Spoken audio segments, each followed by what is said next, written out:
Good morning to you, ladies, gentlemen, and scholars. I'm Dr. Stacy Greathouse, and I really want to thank you and welcome you to Around the World of Canvas in 80 Minutes, where we take 20 minutes apiece to go through 4 different features and topics and engage you in how you might use them creatively and innovatively to accomplish some teaching goals. I'm going to jump right in because we do take 20 minutes per item. And I'm going to start with talking about announcements. In this case, what I want to say is that announcements can really be more than just shouting reminders into an already cluttered conversation. When we're working online, announcements do serve very much as if we're people in front of a face-to-face classroom giving main information, and it directs the attention of people in the class primarily to us.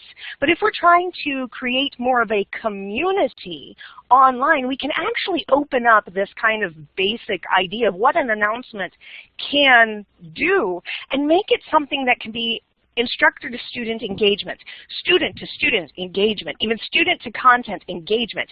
It can even be a place where we can assess our learning very, very quickly. Canvas features specifically have the purposes and capabilities to achieve these goals. And we're going to talk a little bit about, I'm going to show you examples of commenting, integrating multimedia, and even upvoting. These are pretty common things that have come up that people or instructors have given me questions about. And I'm going to walk through just a few examples.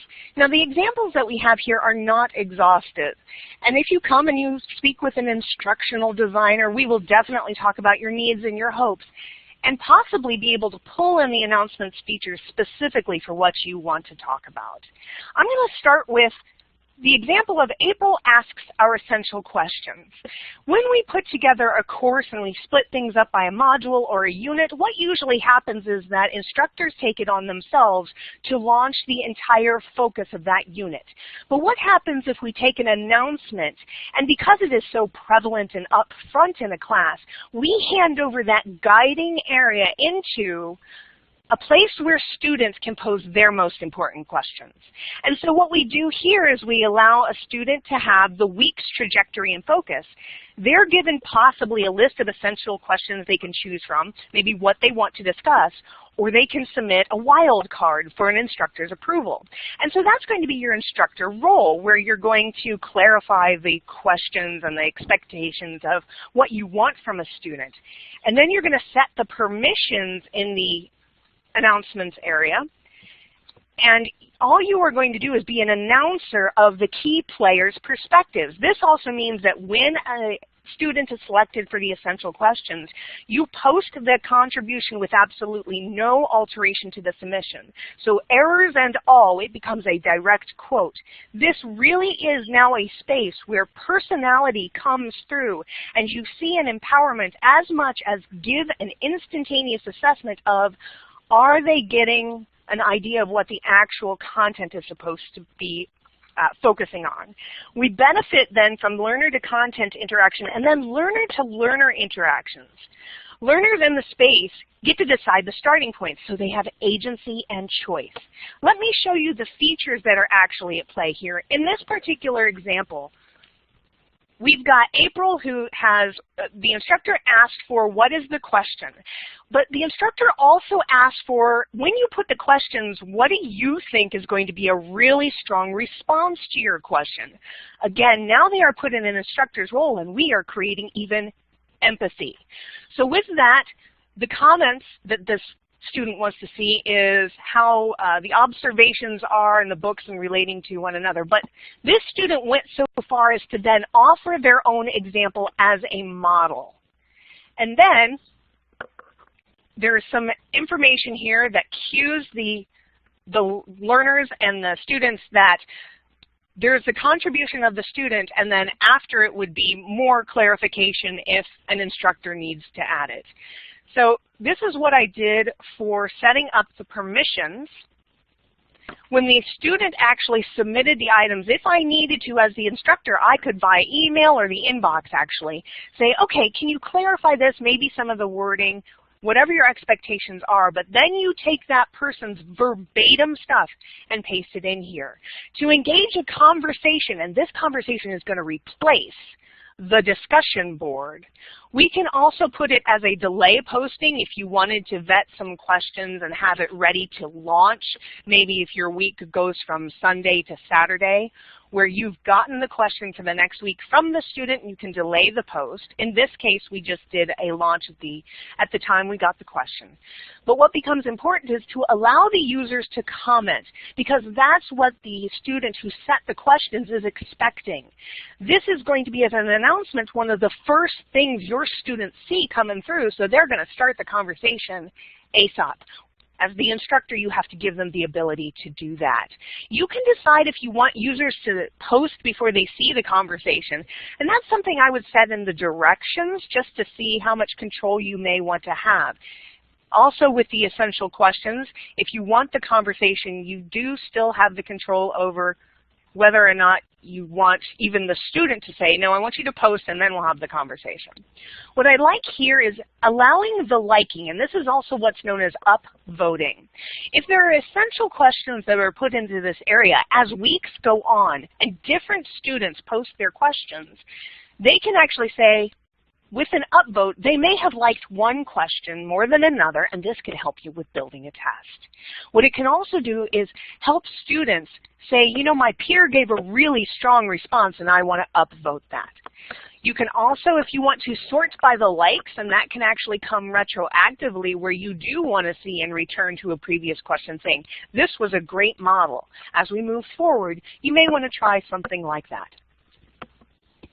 I'm going to get out of this example and I'm going to move on. There's a whole bunch of ways that we can use announcements, which includes, if you want to include some humor, a benefit that we have here for instructor presence, where your persona and personality needs to come across in this environment much differently than you would in a face-to-face arena. So what happens if we take the announcement and we put some levity in here? In this case, let's talk about some trivia. We're going to use trivia and humor to point out maybe complementary pieces of information that links to the week's topic. We can snag learners' attention into a part of the content to come. This can also be used as a method of competition for motivation. We can link in learners to the content to see how closely they may be paying attention to what's in there. And you could even do, hey, first person to respond will get this. This is where one of the features for they must post before they see others' replies will really be beneficial. So in this case, the instructor's responsibility is going to be, of course, coming up with the trivia, posting the actual prompt, and then giving the permissions that you want to see. So a couple of the other benefits we have here is that mystery becomes magical. It's going to capitalize on our natural inclination to want to problem solve. It snags them if you say it a specific way to test even other features or contact you. In this particular one, it also says that, hey, you may want to try using the inbox feature. This becomes really, really low stakes. Acclimate students who may be new to this environment to how to use it, but also encourage them to use a communication method that you prefer. We can also allow the students' voices to actually contribute to, again, this exclusive space of the announcements. So I just want to draw your eyes once again to where you would set the permissions, one of your responsibilities. In this case, there was a limit. And the limit has to do with this didn't allow students or users to comment at all. Part of that is because we asked actually in the prompt to send the inbox message. So it didn't necessarily make sense for them to be able to comment. If they were really paying attention, they knew to go test that particular feature. And then you can post the answer if you want. You can, if you like, allow liking. And you'll notice that when you set the permissions, Canvas tends to do this. It likes to be as smart as it can to your hopes. Allowing liking also puts in those additional options where only graders can like, and usually those are maybe your TAs or people with the grading permissions. And you can, again, sort by the likes. I'm going to cancel out of that one and move into another example that we have here. Okay. I've mentioned a little bit just at the very beginning that we can use this space right up front. Announcements can become powerful as a classroom assessment technique. And in this case, we can do a classroom assessment technique where we are in a formative mode. Now let me explain what that is just in case. This is the ability to use announcements to gauge how learners are bringing in the content. Have they read enough? Are they able to articulate parts of the content and get you information? So I'm going to take a look at this one particular example I have where we get to actually invite students to write this quiz. This is an extremely overt example, not only of gauging whether our students have looked specifically at the content, but is also going to allow us to get them buy-in into the tests that we may use later. So we have formative assessment building summative assessment instantaneously with learner buy-in, feeling their agency and their power in the class. Their voices actually get to contribute to this exclusive space, not only of announcements, but also of the tests in and of themselves. So in this particular example, we need the instructor's role to vet the contributions, explain the directions for what they want in this announcement kind of conversation, also set the permissions, and then give the posts as needed. So in this case, this is going to come from, it's actually a history and science course, I believe, where there were specific kinds of quiz question types that are built into Canvas. And the instructor said, okay, I'm going to use these kind of types of questions. So when you post a question that I may actually put on the test later, put it in one of these formats. So that's what's happening here. We're asking for the true, false, or the matching kind of things. What will then be an instructor responsibility later is going to be to return to this particular example, pull it from what may be the most popular to put in the test. Now, I like this particular bonus in the prompt that the instructor put up here in the announcement. For anyone who prefers testing in an alternative form, now is a great time to propose questions that include multimedia such as images, charts, audio, animation, etc. So there's an example here, but what this option also opens up is students practicing accessibility techniques. Offering the same question in different formats is a key practice that instructors better have on their own for their students and encourage them to engage their peers in the same way. So what's happening then down here is that learners are hopefully following the directions. Now you'll see that these are demo students. This is how we respect our FERPA. And this one particular student took it upon himself or herself to actually go find those images and post them. Okay, we're dealing with history. Who made the most, the advances that has to do with peanut oil? At this point, students then responded. Now, we had asked actually, the instructor had asked them to actually put the answer in the actual question, okay? So this one didn't expect students to guess, but it expected or invited students to clarify the prompts that their peer may have put forward. The buy-in there, the stakes there is, can somebody articulate the content and what's important about it so peers can recognize it? And if it's not clear enough, but it's the idea that this one question could appear on their test, they're going to want it as clear as possible. So in this case, the student responded, can you include the names with each photo? The next student said, well, maybe that's giving too much away. A good follow-up question is to have the name of the scientist, which could then possibly be matching.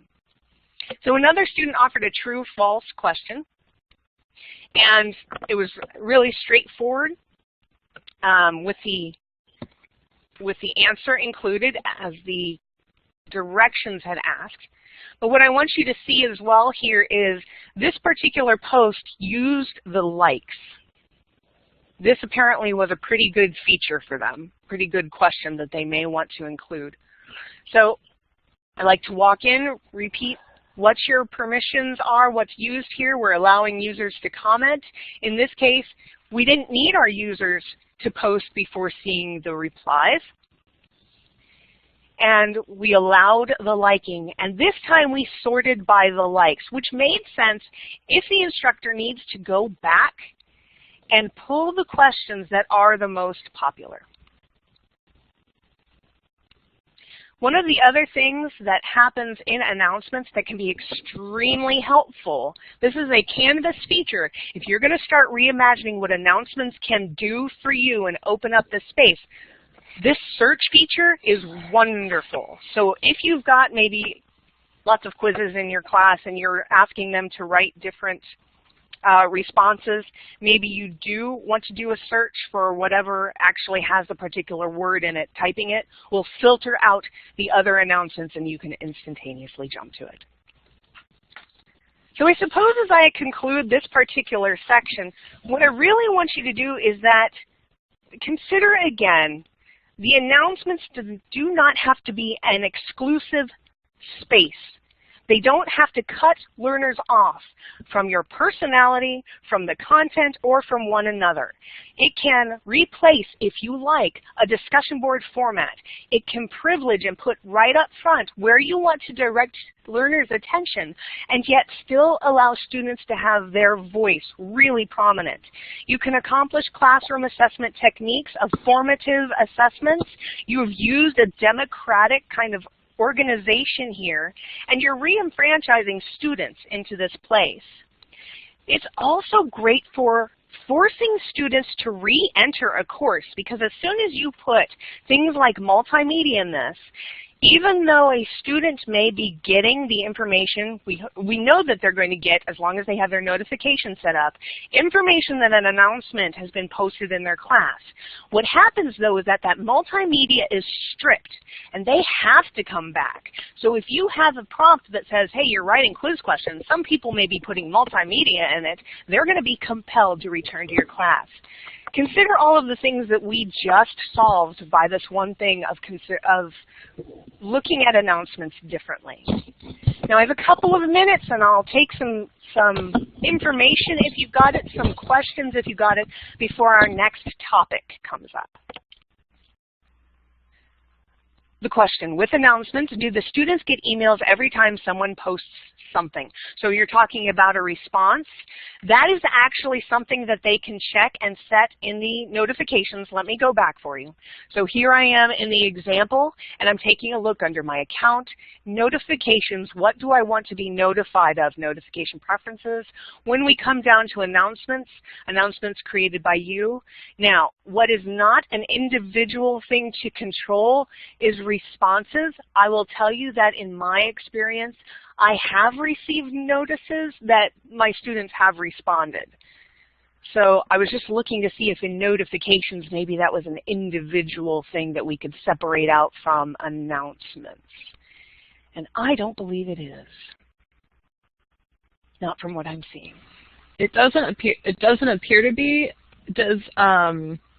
The only other way they might have control over the comments themselves is if they have the ability to subscribe to announcements, which I don't think they do.